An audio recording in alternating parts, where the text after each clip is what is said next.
Assalamualaikum warahmatullahi wabarakatuh. Jumpa lagi bersama Bu Wuri dalam pembelajaran online. Anak-anak, sebelum kita belajar, mari kita berdoa terlebih dahulu agar apa yang kita usahakan diridhoi oleh Allah Subhanahu wa Ta'ala. Dan jangan lupa simak baik-baik materi yang disampaikan. Materi tematika makanan sehat, subtema 2, pentingnya makanan sehat bagi tubuh, pembelajaran 2. Adapun KD yang kita pelajari kali ini yaitu IPA KD 3.3, Bahasa Indonesia KD 3.4, dan SPDP KD 3.3.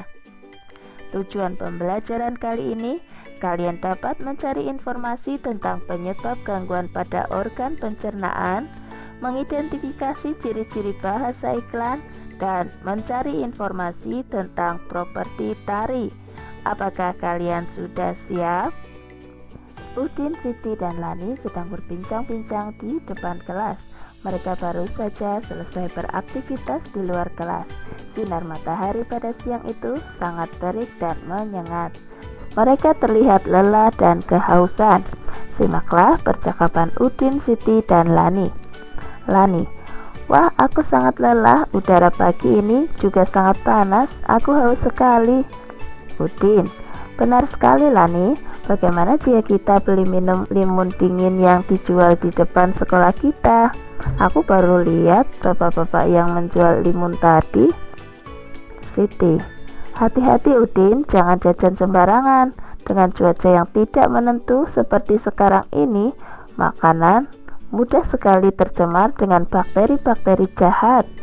Udin: benar juga kamu, Siti. Kemarin tetanggaku dirawat di rumah sakit karena terserang diare berat. Ia bilang perutnya melilit tidak lama setelah ia memakan jajan di pinggir jalan.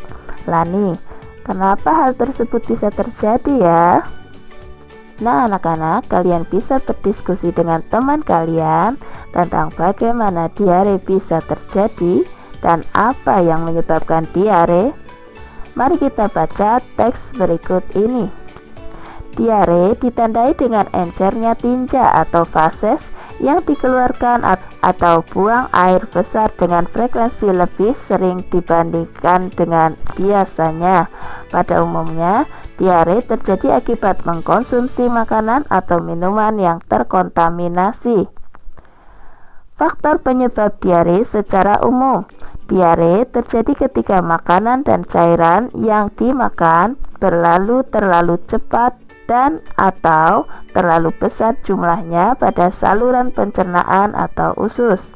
Secara normal, usus besar akan menyerap cairan dari makanan yang kamu makan dan meninggalkan kotoran tinja yang setengah padat. Akan tetapi, ketika cairan dari makanan yang kamu makan tidak diserap, maka hasilnya adalah kotoran fases yang cair atau encer.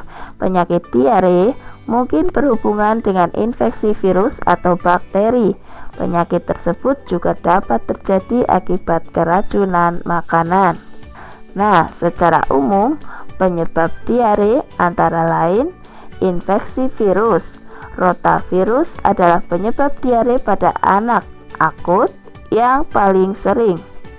Infeksi bakteri dan parasit masuk melalui makanan dan minuman yang terkontaminasi. Intoleransi makanan terjadi pada sebagian orang yang intoleransi terhadap gula pada susu sehingga diare terjadi setelah makan atau minum produk susu. Alergi makanan biasanya reaksi negatif terhadap obat-obatan. Banyak obat yang dapat menyebabkan diare, biasanya alergi terhadap antibiotik. Sementara antibiotik sebenarnya membantu membunuh bakteri baik dan jahat yang dapat mengganggu keseimbangan bakteri baik dalam usus. Kemudian ada lagi penyakit usus, biasanya menimbulkan diare kronis dengan banyak penyebab. Dan yang terakhir, gangguan usus fungsional atau stres. Nah, anak-anak, demikian tadi secara umum penyebab diare. Di antara kalian tentunya pasti ada yang sudah pernah sakit diare. Cobalah tanya pada teman-teman kalian, apa saja yang ditimbulkan oleh gangguan diare. Secara lengkap, tanda dan gejala yang biasanya menyertai penyakit diare antara lain buang air besar, encer dan sering, kram perut, nyeri perut, demam, darah dalam tinja, dan kembung. Jadi, mengapa diare dapat sangat berbahaya? Ya, jawabannya adalah karena dapat menyebabkan penderita dehidrasi dan kehilangan banyak cairan tubuh. Hal ini mengakibatkan penderita mudah lelah dan tidak punya tenaga. Nah, anak-anak, mari kita simak percakapan antara Dayu dan teman-temannya berikut. Dayu, Lani, dan teman-temannya sedang berbincang-bincang mengenai gangguan organ pencernaan dan iklan produk yang berkaitan dengan gangguan tersebut. Simak percakapan mereka. Dayu, semalam aku melihat iklan obat sakit mah yang baru di televisi, Lan. Sama persis dengan obat mah yang pernah kamu bawa saat kamu sedang sakit mah. Lani, iya, aku juga sering melihat iklan itu. Iklan itu terlihat menarik karena ia menggunakan seorang penyanyi yang terkenal di televisi saat ini. Itu juga yang membuatku tertarik untuk membelinya, Dayu. Beni, ternyata banyak cara ya yang dipakai oleh sebuah perusahaan untuk mempromosikan produknya. Aku pernah melihat sebuah iklan obat demam anak-anak yang menggunakan badut. Ada pula iklan obat sakit kepala yang menggunakan tarian dari berbagai daerah. Ada tarian tradisional dari Jawa Barat, Jawa Tengah, dan Sumatera. Kemudian Lani menjawab, ya, kamu betul, Ben. Kreativitas yang tinggi memang sangat dibutuhkan saat sebuah perusahaan ingin memasarkan produk dengan menggunakan media elektronik. Hal ini agar para penontonnya tertarik dan mau mencoba produk tersebut. Dari percakapan tersebut, kita dapat mengetahui bahwa kreativitas dibutuhkan dalam pembuatan iklan di media elektronik.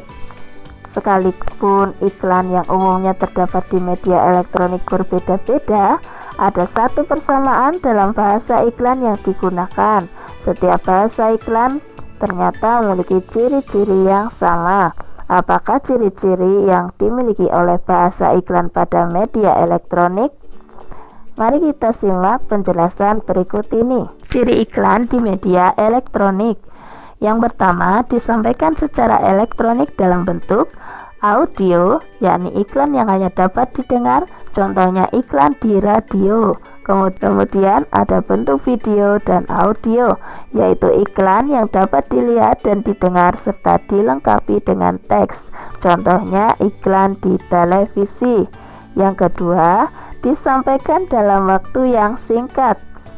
Yang ketiga, menggunakan bahasa formal atau non-formal, menggunakan kalimat yang singkat dan padat, serta menggunakan intonasi yang tepat. Gaya bahasanya mudah dipahami dan persuasif, artinya mempengaruhi seseorang agar tertarik terhadap produknya. Pada radio, disampaikan dengan bahasa yang jelas sehingga pendengar seolah-olah melihat produk tersebut. Yang terakhir adalah terdapat musik pengiring yang tepat untuk menciptakan suasana yang mendukung isi iklan. Nah, anak-anak, untuk memberi daya tarik pada iklan di media elektronik, biasanya banyak sekali kreativitas yang digunakan. Salah satunya adalah dengan menampilkan tari-tarian, termasuk tari daerah. Tahukah kalian apa yang menarik dari tarian daerah? Ada banyak tarian daerah di Indonesia. Mari kita pelajari tentang properti tari yang ada dari tarian daerah di Indonesia. Properti tari adalah alat yang digunakan sebagai media pementasan tari. Kalian lihat, ada tari gantar dari Kalimantan. Indonesia memiliki keanekaragaman budaya yang tinggi, dan ini tercermin dari tarian daerah yang dimilikinya. Gerakan-gerakan setiap tarian daerah bisa jadi sama, tetapi ada pula yang berbeda. Makna yang terkandung berbeda-beda pula. Seperti pada gambar ada tari gantar dari Kalimantan yang menggambarkan gerakan orang yang tengah menanam padi. Mereka menggunakan properti tongkat yang menggambarkan kayu penumbuk, sedangkan bambu dan biji-biji di dalam wadah penumbuk menggambarkan benih padi dan wadahnya. Untuk tarian yang kedua yaitu tari kancet dari Kalimantan. Di Kalimantan juga terdapat tari perang atau yang dikenal dengan tari kancet atau tari kancet papatai yang menggunakan properti berupa mandau, perisai, dan baju perang. Properti dalam sebuah tarian daerah memegang peranan yang amat penting. Properti tari merupakan bagian dari perlengkapan tari yang digunakan untuk meningkatkan estetika atau keindahan sebuah tarian dan untuk memperdalam makna yang terkandung dalam sebuah tarian. Nah anak-anak, kalian dapat mencari informasi tentang nama tarian dan asal daerah serta properti yang digunakan dalam tarian tersebut. Kalian bisa menyimak pada buku siswa halaman 56. Carilah informasi sebanyak-banyaknya baik dari buku, internet, majalah maupun yang lain. Di antaranya ada tari reog yang berasal dari Ponorogo. Properti tari yang digunakan adalah topeng reog. Tahukah kalian asal tari kuda lumping? Asal tari kuda lumping adalah berasal dari Yogyakarta. Perhatikan pada gambar properti apa yang digunakan. Properti yang digunakan adalah jaranan. Ada lagi tari jaipong. Tari jaipong berasal dari Karawang. Sedangkan properti yang digunakan adalah selendang. Ada tari baksa kembang yang berasal dari Banjar. Properti yang digunakan adalah rangkaian bunga.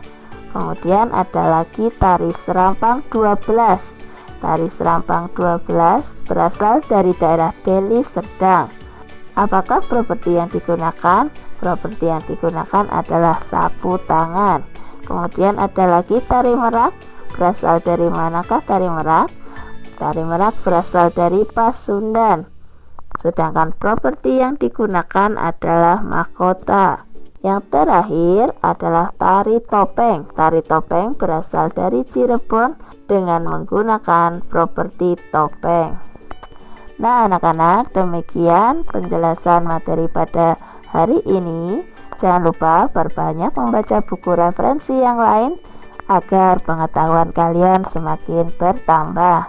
Ibu akhiri sekian. Wabillahi taufiq wal hidayah. Wassalamualaikum warahmatullahi wabarakatuh.